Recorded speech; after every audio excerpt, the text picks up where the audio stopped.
हैरानी की बात है, पेंशन बढ़ाकर के देने की बजाय पेंशन काटी जा रही है कि हम 20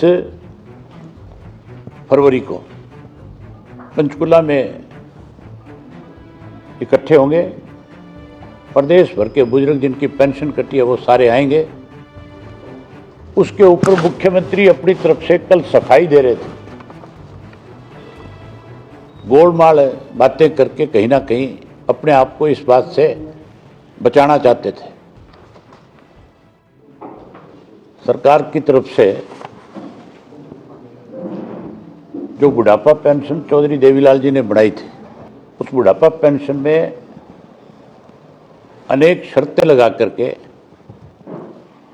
बुजुर्गों की पेंशन काटने और रोकने का काम किया जा रहा है। करीब करीब 1 लाख से ज्यादा लोगों की पेंशन रोक रखी है और काट दी गई है। जब इसके लिए हमने एक फैसला किया कि या तो मुख्यमंत्री अपनी तरफ से ये स्पष्ट करे कि हम किसी भी बुजुर्ग की पेंशन नहीं काटेंगे,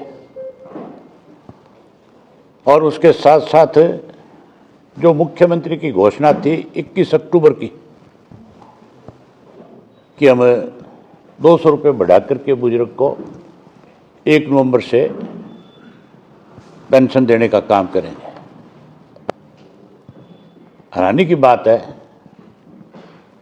पेंशन बढ़ा करके देने की बजाय पेंशन काटी जा रही है।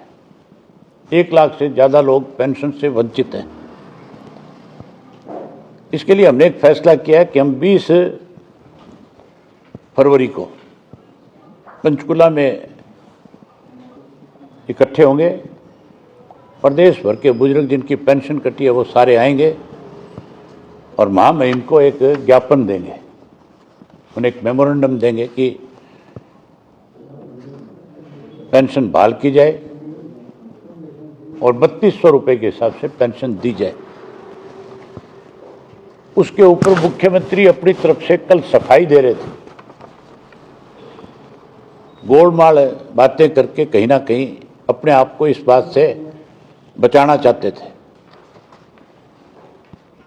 मुख्यमंत्री अपनी कई भी बात को प्रेस के सामने रख के बताने की बजाय कि मैंने 21 अक्टूबर को पब्लिकली ये अनाउंस किया था कि मैं 1 नवंबर से पेंशन बढ़ाऊंगा, ये मेरे से भूल होगी, अपने उस झूठ और भूल को सुधारने की बजाय एक नई कहानी सुनानी शुरू कर रहा है। कल प्रेस में बता रहा था कि किस किस के राज में कितनी कितनी पेंशन बढ़ी, किस किस के राज में कौन कौन सी कैप लगी। तो मैं मुख्यमंत्री से आपके माध्यम से पूछना चाहता हूं कि आपने कल फिर प्रेस के सामने एक बड़ा झूठ बोलने का काम किया। कल फिर आपके बीच में ये बात कही गई कि चौटाला साहब के राज के अंदर कैप लगाए गए, जबकि हमारी गवर्नमेंट के दौरान कोई भी इस किस्म का नोटिफिकेशन जारी नहीं हुआ कि जिससे कोई बुजुर्ग की पेंशन पे कैप लगे या उसकी पेंशन बढ़ने में कोई रुकावट पैदा हो। मुख्यमंत्री बारी बारी सफाई देते हैं। मैं आज फिर आपके माध्यम से सरकार को यह बताना चाहता हूं और कहना चाहता हूं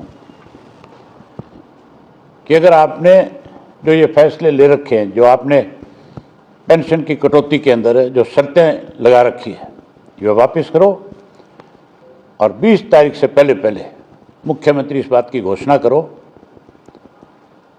कि हम 3200 रुपये के हिसाब से हर बुजुर्ग को जिसकी आयु 100 वर्ष होगी, किसी भी किस्म की शर्त लगाए बिना उसको उसकी पेंशन देने का काम करें। अगर पेंशन नहीं काटी गई है तो फिर आज गांव-गांव के अंदर ये अनाउंसमेंट क्यों कराई जा रही है कि जिस किसी की पेंशन रुकी है, कटी है, वो पंचायत घर में आए, आकर के एक फार्म भर के दे, ताकि हम उसको नए सिरे से उसको उसकी पेंशन देने का काम करें। झूठ बोलने से काम नहीं चलेगा। जो वायदे किए उनको पूरा करना पड़ेगा, तभी जाकर के लोगों का विश्वास इनके ऊपर बढ़ेगा। आज हैरानी की बात है, कांग्रेस के लोग भी पेंशन को लेकर के चिंता व्यक्त कर रहे हैं, जिन्होंने इस पेंशन को रोकने और काटने का काम किया था। आज और भी कई लोग शहीद होना चाहते हैं उंगली कटा करके। इंडियन नेशनल लोकदल पार्टी जो है वो चौधरी देवीलाल की नीतियों को आगे बढ़ाने वाली पार्टी है। हमारा ये फैसला है कि चौधरी देवीलाल के द्वारा या चौटाला साहब के समय में लोगों को जो सुविधाएं प्रदान की गई थी, अगर सरकार उनमें किसी किस्म से कोई कट लगाने की कोशिश करेगी, कोई भेदभाव करने की कोशिश करेगी, तो इंडियन नेशनल लोकदल पार्टी उसे बर्दाश्त नहीं करेगी। उसके लिए आंदोलन करेगी, लड़ाई लड़ेगी, सड़कों पे आएगी और सरकार को फिर से वो सारी सुविधाएं देने के लिए मजबूर करेगी।